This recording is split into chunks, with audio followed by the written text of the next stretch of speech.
Bismillahirrahmanirrahim. Assalamualaikum warahmatullahi wabarakatuh. Salam, namo buddhaya, Om Swastiastu, salam kebajikan.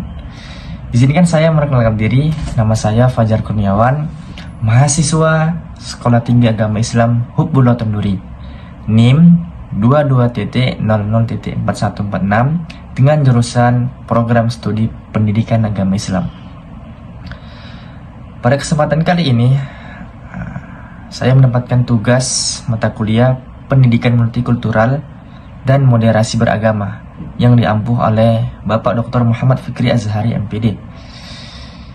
Salah satu bentuk tugas yang beliau berikan adalah men-stitch satu video tentang moderasi beragama yang ada di Indonesia. Silakan simak video berikut ini. Ribuan umat Islam terus berdatangan ke halaman Masjid Al-Amin untuk melaksanakan sholat Idul Fitri. Umat Islam Ranting Muhammadiyah Desa Pluneng menggelar sholat Idul Fitri sehari lebih dulu dari ketentuan pemerintah yang jatuh hari ini. Dalam gelaran sholat Idul Fitri tersebut, umat Kristiani turut hadir dan menyambut perayaan Idul Fitri. Selain itu, mereka juga ikut berjaga dan mengatur parkir kendaraan milik umat Islam yang tengah beribadah. Usai sholat, mereka saling bersalaman dan mengucapkan selamat serta berbagi kebahagiaan. Tradisi toleransi antar umat beragama seperti ini ternyata telah berlangsung lama di Desa Pluneng. Tradisi ini sudah berjalan lumayan lama, dari zaman Romo-Romo terdahulu. Saya hanya melanjutkan, karena saya ini salah satu bentuk paseduluran paguyuban yang kemudian patut diuri-uri dan dilanjutkan terus-menerus. Meskipun kemarin sempat karena pandemi itu tidak bisa berjalan.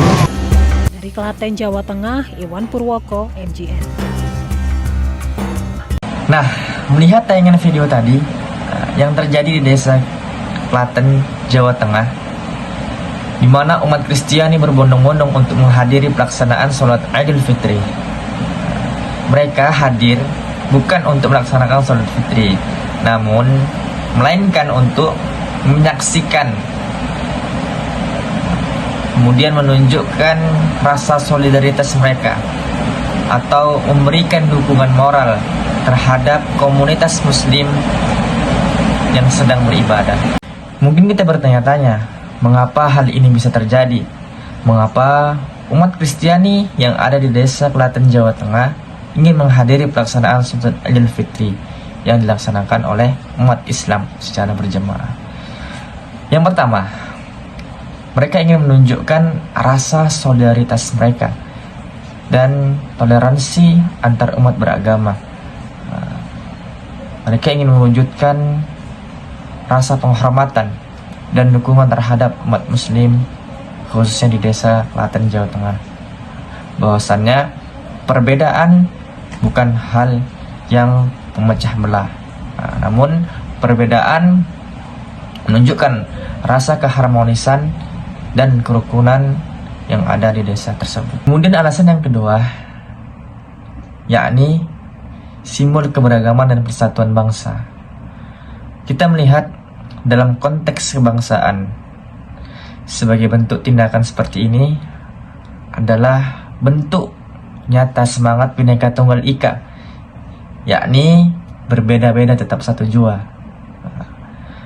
Artinya, di mana keberagaman agama tidak menghalangi kita untuk bersama. Itu alasan yang kedua. Kemudian alasan yang ketiga, yaitu persahabatan dan kedekatan komunitas. Banyak daerah di Indonesia, mereka memiliki hubungan antar agama yang sangat-sangat erat.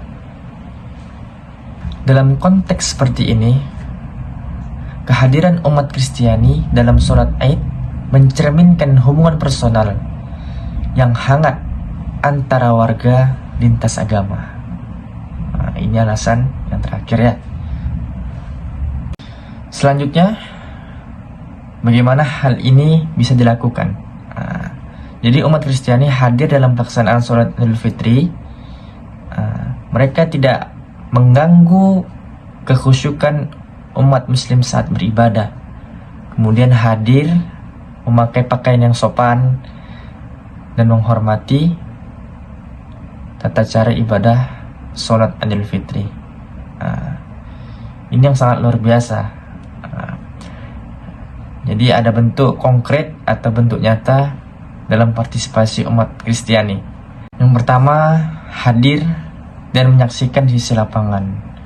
Artinya mereka ketika datang ke tempat pelaksanaan sholat Idul Fitri, mereka tidak mengikuti gerakan sholat Idul Fitri, melainkan mereka berada di pinggir lapangan atau di sisi lapangan, dalam keadaan berdiri, ada juga yang duduk. Kemudian yang kedua, mereka memberikan ucapan selamat kepada umat muslim ketika selesai sholat Idul Fitri. Contohnya seperti apa? Mereka bersalaman, mengucapkan selamat Idul Fitri untuk umat muslim yang melaksanakan sholat Idul Fitri pada saat itu. Kemudian yang ketiga, menghindari simbol agama sendiri. Artinya mereka tidak memakai simbol-simbol agama, contohnya seperti mohon maaf atau maaf cakapnya, kalau di umat Kristiani memakai lambang tanda tambah, itu melambangkan simbol keagamaan mereka. Namun di situ atau di desa Klaten, Jawa Tengah, umat Kristiani tidak memakai simbol keagamaan mereka. Inilah yang namanya toleransi antar beragama. Teringat dengan kisah Rasulullah SAW yang menyuapi seorang Yahudi yang buta, yang berbeda keyakinan dengan Rasulullah SAW. Seorang Yahudi tersebut tidak tahu yang menyuapi dia tiap hari adalah Rasulullah. Namun seorang Yahudi itu selalu menjelekkan Rasulullah, mencaci maki Rasulullah.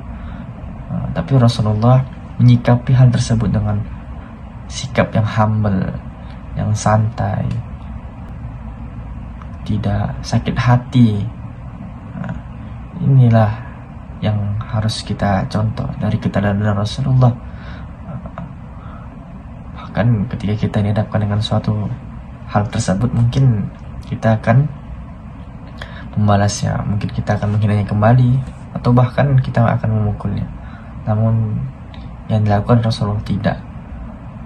Sikap Rasulullah itulah yang harus kita teladani, bahwasanya perbedaan keyakinan bukan menjadi sesuatu yang memecah belah kita, justru malah menciptakan kebersamaan dari perbedaan tersebut. Oke, baik, mungkin itulah yang dapat saya sampaikan dari video yang sudah saya tayangkan tadi. Jika banyak kurangnya, saya mohon maaf kepada kawan-kawan semua. Kepada Allah saya mohon ampun. Barakallahu fikum. Assalamualaikum warahmatullahi wabarakatuh. Salam moderasi beragama.